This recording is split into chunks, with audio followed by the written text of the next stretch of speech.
Donc, pour faire le nivelage du plateau avec les imprimantes résine de chez Voxlab, c'est quand même assez facile. Donc, ce qu'on va faire, c'est que on va commencer par le plateau.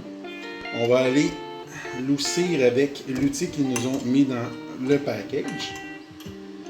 On va l'oussir les deux vis qui sont justement en haut pour l'oussir le plateau comme ça.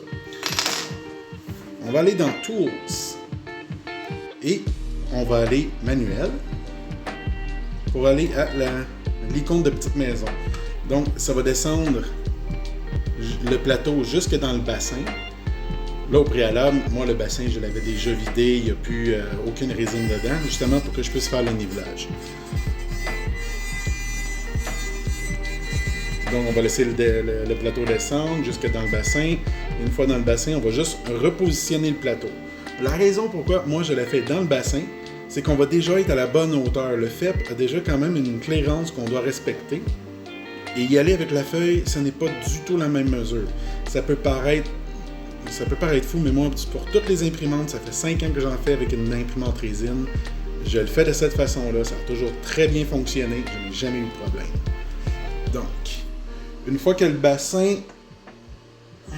plateau est déjà dans le bassin, on va juste le positionner pour le mettre vraiment droit. On va pousser un peu vers l'écran. On va commencer par celle de devant.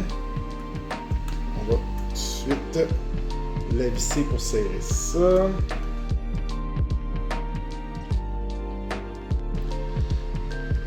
Et comme le FEP, c'est déjà la bonne grandeur, la bonne épaisseur, on n'aura pas besoin de faire back pour aller faire par la suite le 7-0. C'est déjà le 0, fait que c'est déjà la bonne mesure qu'on a. C'est pourquoi c'est ça la meilleure façon de vraiment faire le nivelage du plateau. Une fois que le plateau a été nivelé, on peut retourner à manuel et on peut le refaire monter de quelques fois.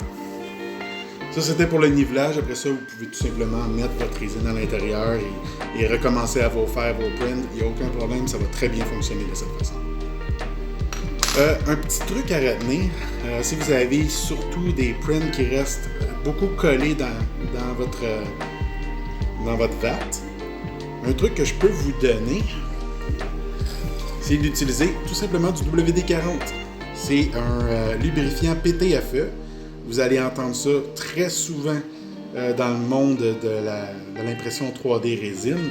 Donc, vous prenez la canne de WD-40, vous utilisez une petite guenille microfibre, vous en sprayez un peu dessus et vous allez tout simplement frotter dans le fond sur le FEP pour aller l'étendre vraiment partout.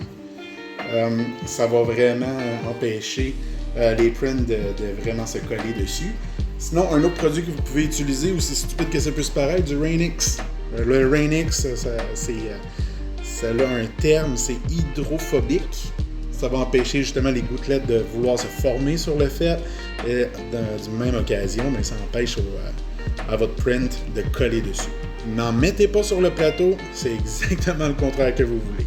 Fait que du WD-40, Rain-X sur le FEP dans le fond du vat, ça va grandement améliorer vos chances que ça ne colle pas sur votre film de plastique dans le fond. Et ça va grandement améliorer vos chances que ça colle sur le plateau.